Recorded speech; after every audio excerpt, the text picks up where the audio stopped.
Hi friends, இன்றைக்கி ஈஸியான ஹெல்த்தியான ஒரு சூப்பரான ரெசிபி தான் ஒன்று பார்க்க போகிறோம். கீரை சாதம், பொன்னாங்கண்ணி வச்சு ஒரு சூப்பரான கீரை சாதம் ஒன்று பண்ண போகிறோம். வெண்டைக்காய் பொரியல் சைடிஷாக வைக்க போகிறோம். ஈஸியாக பண்ணி முடிச்சிடலாங்க. நம்ம இன்றைக்கி கீரை சாதத்துக்கு பார்த்திங்கன்னா பொன்னாங்கண்ணி கீரை தான் வாங்கியிருக்கோம். பொன்னாங்கண்ணி கீரையை கடையில் வச்சு சாப்பிடும் போதே டேஸ்ட் அவ்வளோ சூப்பராக இருக்கும். பொரியலுக்கும் சூப்பராக இருக்கும். ரெண்டுக்குமே கீரையை க்ளீன் பண்ணி தனியாக எடுத்து வச்சுக்கலாம். இப்போ ஒரு பெரிய வெங்காயத்தில் பாதி சைஸ் வெங்காயத்தை மட்டும் கட் பண்ணி சேர்த்துக்கலாம். ஒரு சின்ன தக்காளி, ஒரு 6 பல் பூண்டு, ஒரு பச்சை மிளகாய், இதெல்லாம் கொஞ்சமாக சேர்த்துட்டுங்க கீரையை நம்ம சேர்த்துக்கலாம். சேர்த்துட்டு நல்லா வதக்கும் போது கீரை சுருங்கி வந்துடும். அதனால் நம்மளுக்கு கம்மியாயிரும். கொஞ்சமாக மஞ்சள் தூள், கொஞ்சமாக சீரகம் சேர்த்துக்கலாம். உப்பு சேர்த்துட்டு நல்லா கலந்து விட்ருவோம். பார்த்திங்கன்னா ஒரு நிமிஷத்துக்கு இந்த மாதிரி நம்ம நல்லா வதக்கணும்.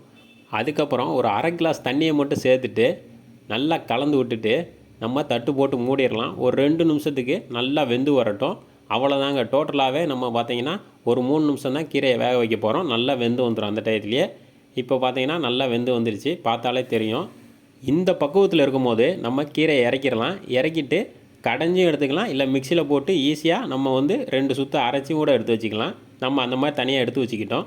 இப்போ கொஞ்சமாக கடுகு சேர்த்துட்டு கொஞ்சமாக கருவேப்பிலை, 2 மிளகாய் வத்தலை கிள்ளி சேர்த்துக்கலாம். நம்ம பெரிய வெங்காயத்தில் ஒரு பாதி சைஸாக ஃபஸ்ட்டே சேர்த்துட்டோம். இப்போ ஒரு பாதி சைஸாக நம்ம இந்த டயத்தில் சேர்க்கணும். சேர்த்துட்டு லைட்டாக ஒரு நிமிஷம் வதங்கி வந்தால் போதும். நம்ம அரைச்சி வச்சுருக்கிற கீரையை இப்போ இந்த டயத்தில் நம்ம சேர்த்துக்கலாம். போதுங்க, வெங்காயம் நல்லா வதங்கி வந்துடுச்சு. இதை சேர்த்துட்டு பார்த்திங்கன்னா ஒரு நிமிஷத்துக்கு நல்லா கொதிக்க விடணும். கொதிக்க விட்டு இறக்குனாலே நம்மளுக்கு சூப்பரான கீரை தொக்கு ரெடி ஆயிருங்க.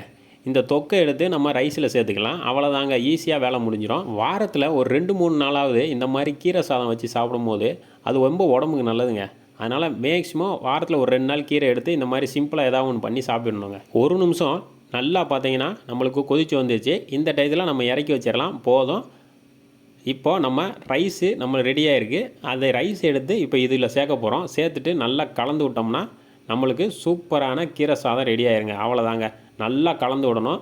கீரை எப்போயுமே அதிகமாக இருக்கணும். கீரை சும்மா பட்டும் படாமல் ரைஸில் இருக்கக்கூடாது. நல்லா அதிகமாக சேர்த்து நம்ம கலந்து விடணும். ஒரு கட்டு கீரை நம்மளுக்கு பத்தாட்டி 2 கட்டு கூட சேர்த்து செய்யணும். ஆனால் இந்த மாதிரி வரணும் கீரை சாதம். நல்லா பார்த்திங்கன்னா கீரை நல்லா மிக்ஸ் ஆகிருக்கணும் ரைஸோட. இப்போ நம்ம வெண்டைக்காய் பொரியல் பண்ணிடலாம். வெண்டைக்காய் பொரியல் பண்ணுறது இருக்கிறதுலே ஈஸியான ஒன்றுங்க. ஈஸியாக பண்ணிடலாம். இப்போ நம்ம கடுகு கொஞ்சமாக சேர்த்துட்டு சீரகம் ஒரு 1/4 ஸ்பூன் சேர்த்துக்கலாம். பச்சை மிளகா காரத்துக்கு ஒரு 2 பச்சை மிளகா நம்ம சேர்க்குறோம். வெங்காயம் பார்த்திங்கன்னா ஒரு மீடியம் சைஸில் சின்ன வெங்காயமாக சேர்க்குறோம். இருக்கிறதுலே வெங்காயம் ரொம்ப கம்மியாக சேர்க்கணும். இதுக்கு கருவேப்பிலை கொஞ்சமாக சேர்த்துட்டு பார்த்திங்கன்னா ஒரு 3 நிமிஷம் நல்லா வதக்கிக்கலாம். வெங்காயம் நல்லா வதங்கி வரட்டும். வெண்டைக்காயை நம்ம செய்கிறதுக்கு ஒரு மணி நேரத்துக்கு முன்னாடியே கட் பண்ணி வச்சிட்டோம்னா அதில் உள்ள பசத்தன்மையெல்லாம் நல்லா உணர்ந்துருங்க. அப்படிங்கும்போது நம்மளுக்கு பொரியல் பண்ண ஈஸியாக இருக்கும். இல்லாட்டி நம்ம இந்த மாதிரி கிண்டும் போது அதில் உள்ள பசத்தன்மை பார்த்திங்கன்னா நம்மளுக்கு ஒரு மாதிரியாக தெரியும். அப்படிங்கும் போது நம்மளுக்கு கீழே அடிப்பிடிச்சிக்கிட்டே இருக்கும். அதனால் நம்ம கட் பண்ணி எடுத்து வச்சுக்கலாம். இப்போ தேவையான அளவு உப்பு சேர்த்துக்கலாம். ஒரு 1/4 ஸ்பூன் மஞ்சள் தூள். ஒரு 2 நிமிஷம் அந்த பச்சை வாசனையெல்லாம் போகிற அளவுக்கு நல்லா வதக்கிடணுங்க. வெண்டைக்காய் வெந்து வர்றதுக்கு ரொம்ப டைம் எடுக்காதுங்க. பார்த்தீங்கன்னா ஒரு 3லேருந்து ஒரு 4 நிமிஷத்துக்குள்ளே நல்லா வெந்து வந்துடும். ஏன்னா பச்சையாகவே வெண்டைக்காயெல்லாம் சாப்பிடுவோம் நம்மலாம். அப்படிங்கும் போது இது லைட்டாக வெந்து வந்தாலே போதும். இப்போ ஒரு 2 நிமிஷம் மூடி போட்டு வைக்கலாம். ஒரு 2 நிமிஷம் தனியாக வதக்கியிருக்கோம். இப்போ ஒரு 2 நிமிஷம் மூடி போட்டு வதக்கிறோம். அவ்வளோதாங்க, சூப்பராக வெந்து வந்துருச்சு. பார்த்தாலே தெரியும், சுருங்கிருக்கு பாருங்கள் வெண்டைக்காயெல்லாம். இந்த டயத்தில் நம்ம தேங்காய் குறன்னு அரைச்சி வச்சுருக்கோம் ஒரு கை நிறையா. அதை எடுத்து சேர்த்துக்கலாம்.